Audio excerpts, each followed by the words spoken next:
Usually when we talk about like a medical diagnosis, there's this expectation of absolute precision. Right. Yeah, like it's a binary. Exactly. I mean, you fall, you break your arm, the x-ray shows that unmistakable jagged white line, and the doctor just points at it and goes, there it is. Broken or not broken, it's simple.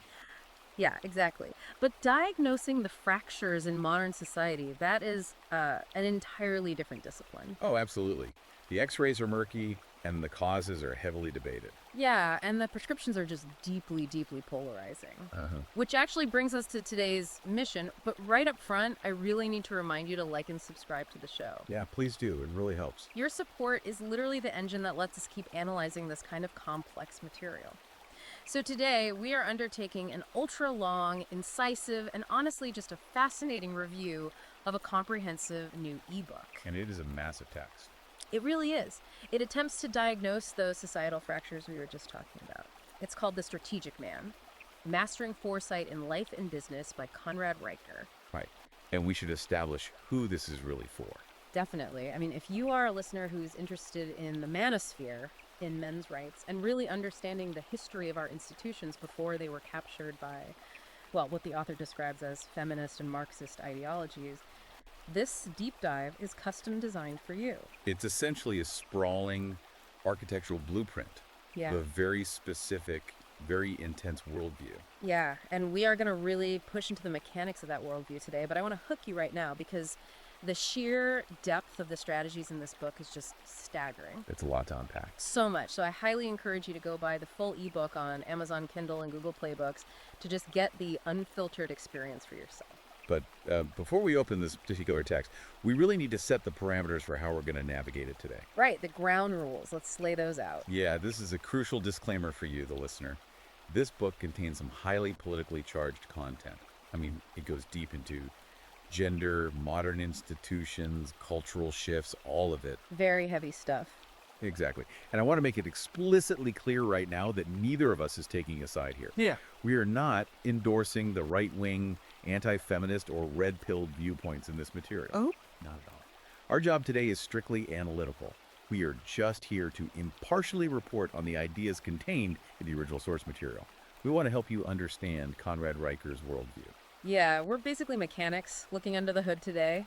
And Riker's engine is built on a very specific foundation, which is evolutionary biology. Right, because before he even attempts to dissect, like modern corporate culture or family courts, he sets up this premise. Yeah, he claims male behavior is completely hardwired by evolution, not socialized by culture. Exactly. He completely rejects the entire concept of toxic masculinity. Just throws it out entirely. Yeah, to Riker, what modern society calls toxic is actually a biological mandate. He argues that men are quite literally born to build, conquer, and outthink the weak. And he brings in some corporate stats to back this up, right? Like the CEO demographics. Yeah, he cites that 92% of Fortune 500 CEOs are men.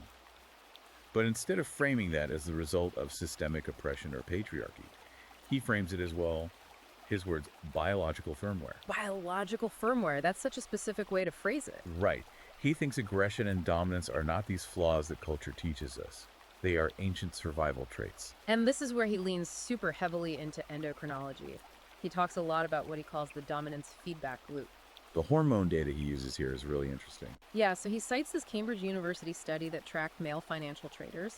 And they found that the traders with above average testosterone levels naturally outperform their peers by like 23%. Specifically during periods of high market volatility. Right, exactly. So the mechanism there is fascinating if you look at it through Riker's lens. Well, because testosterone alters how the brain calculates risk and reward. It actually increases dopamine production. Yeah, so when a trader makes a risky call and it pays off, he gets this chemical reward that mimics the exact rush a hunter-gatherer would get after taking down a mammoth. Right, he basically argues that Wall Street is just a sterilized savanna. Sterilized savanna, wow.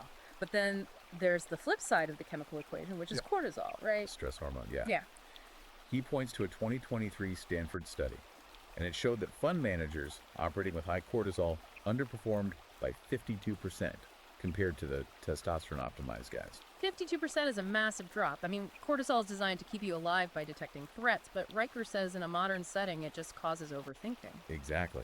It hijacks the amygdala, shuts down the prefrontal cortex, which is what you need for complex decision-making, and it makes you hesitate. And in the wild, hesitation means you die, you become prey. Right.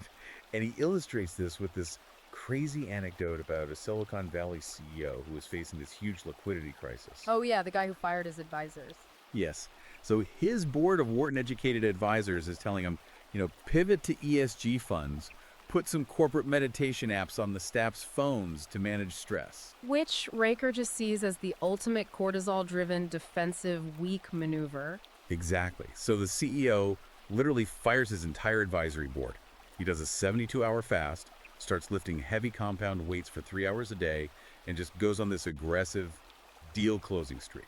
And he quintuples his market cap, right? Yes, during a liquidity crisis. And Riker uses that to say, look, triggering a primal physical state just overrides modern bureaucratic anxiety. I mean, a 72-hour fast literally forces your body into a starvation response.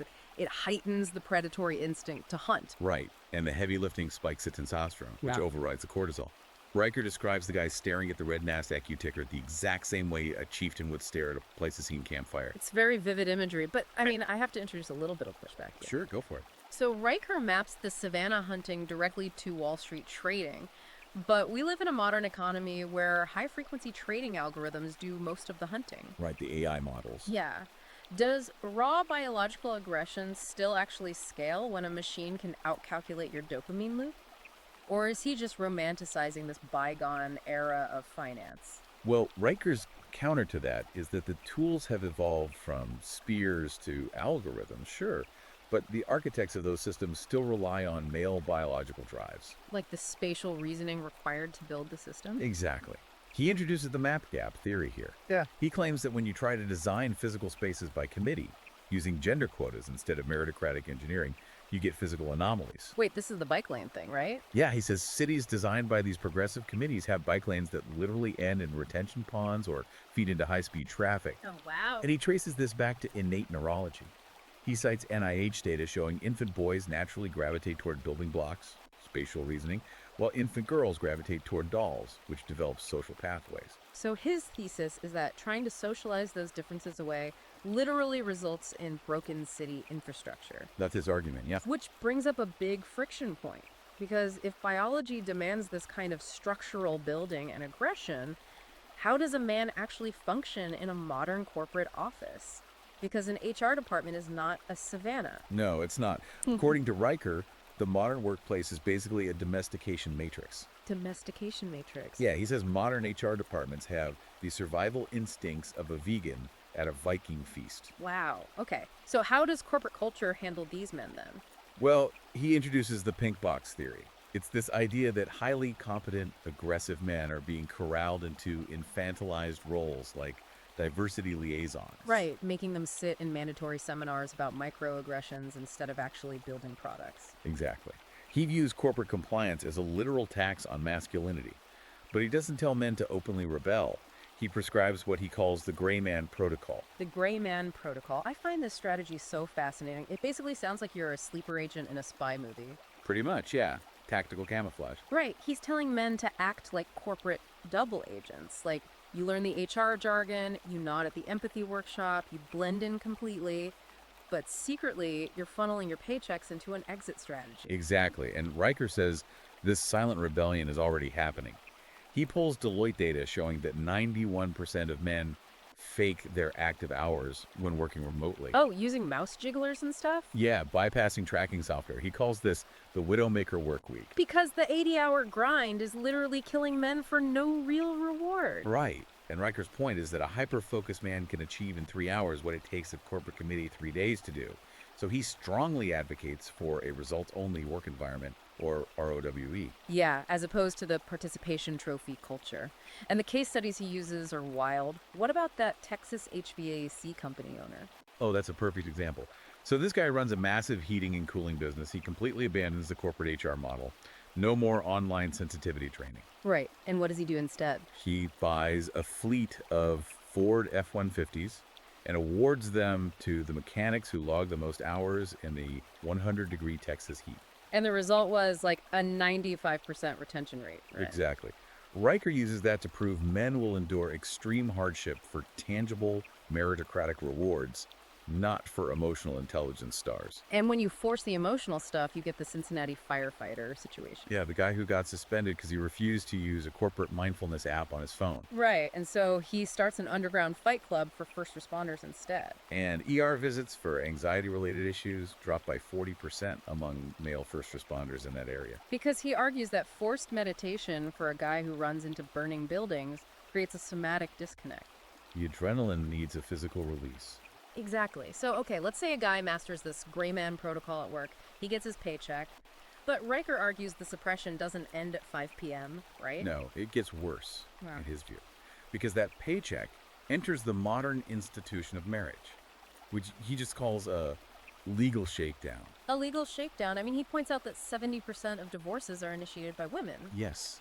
And from that, he engineers the beta bailout theory. The beta bailout, Yeah. right? He calls alimony a simp tax, basically claiming it creates a perverse incentive where loyal husbands are forced to fund their own replacements. Yeah, he thinks traditional marriage is just a financial hazard now.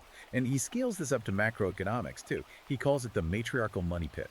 This part was wild. He claims female-managed trusts underperform by 9%. Yeah, and he cites an analysis from the European Central Bank.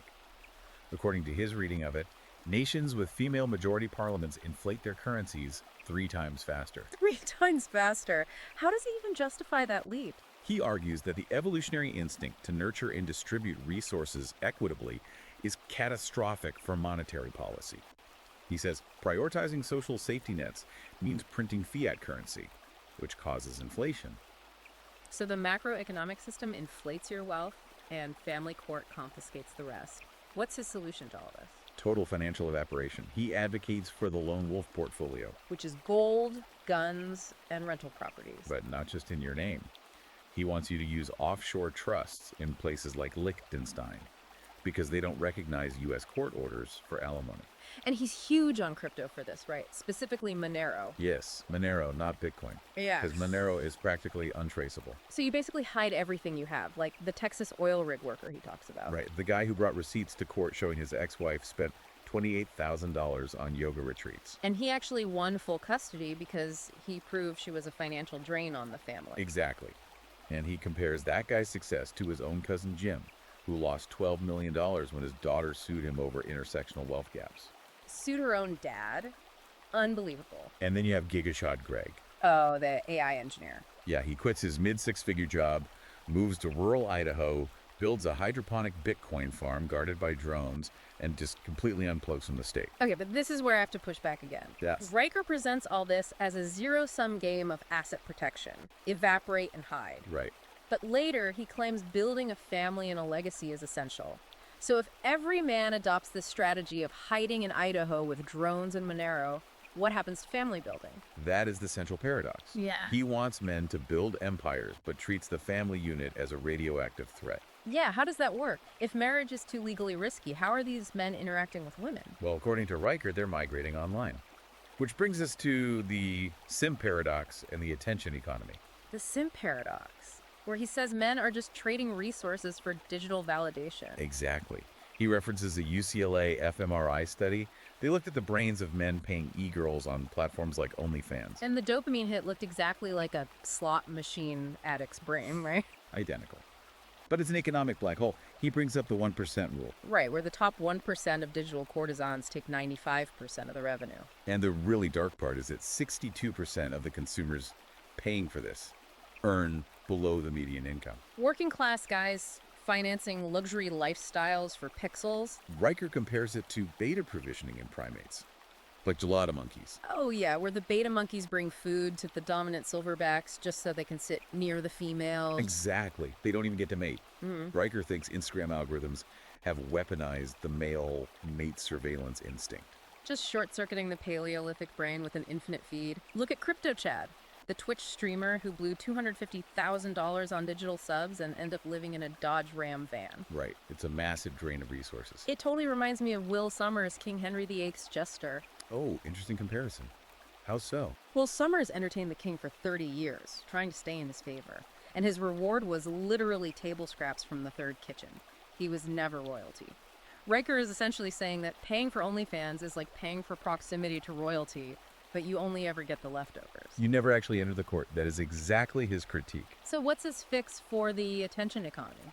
He calls for Operation Purge 2.0, or the beta blackout. Right, just canceling all subscriptions to tank the $100 billion industry overnight. Yeah, like Sigma Sam.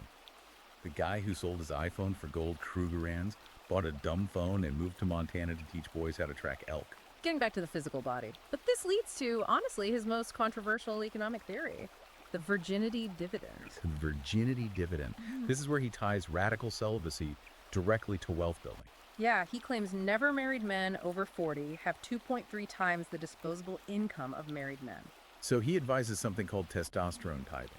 Right, like tithing to a church, but you reinvest 10% of your sexual energy into weightlifting and deal flow.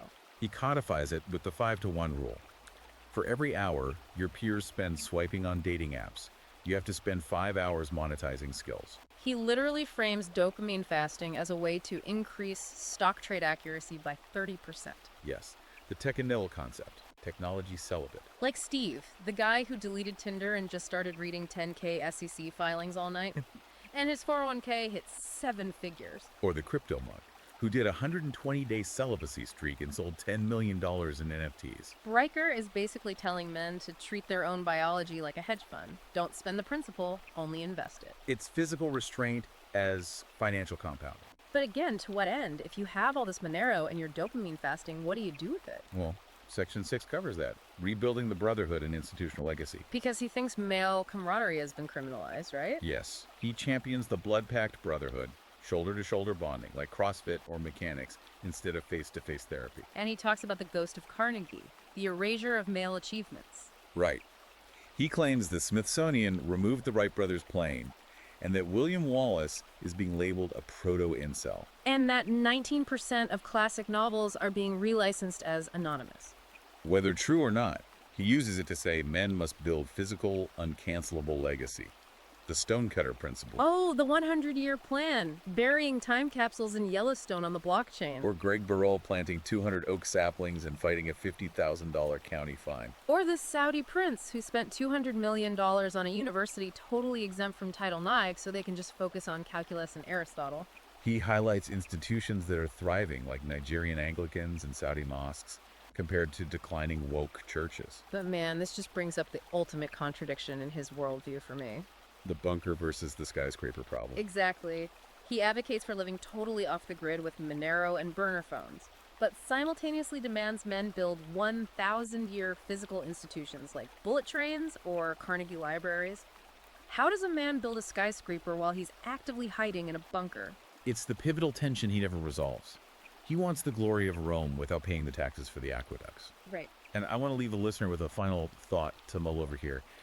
If Riker's vision of this parallel male-dominated society actually comes to pass, this eternal legion powered by untraceable crypto and off-grid infrastructure, what happens when it inevitably has to interact with the mainstream state-run economy? Yeah, that collision is inevitable. Can a decentralized, hyper-individualistic brotherhood actually maintain the centralized infrastructure required for their own systems? Who runs the massive power grids and the deep-sea internet cables for their Bitcoin miners and AI startups? It's a huge question. Exactly. Can you maintain global infrastructure while despising the state cooperation required to run it? It's fascinating to think about. Listen, if you want to dive deeper into these raw strategies, you really should follow the author on Substack at Conrad Riker. His posts go even further into these concepts. Yeah, and if this deep dive intrigued you at all, you absolutely must check out Amazon Kindle and Google Play books to buy The Strategic Man and read the full manifesto yourself. It's a dense read, but you have to see the primary source. For sure. And please remember to like and subscribe to the show so you never miss another deep dive into the world's most fascinating and polarizing sources. We'll catch you next time.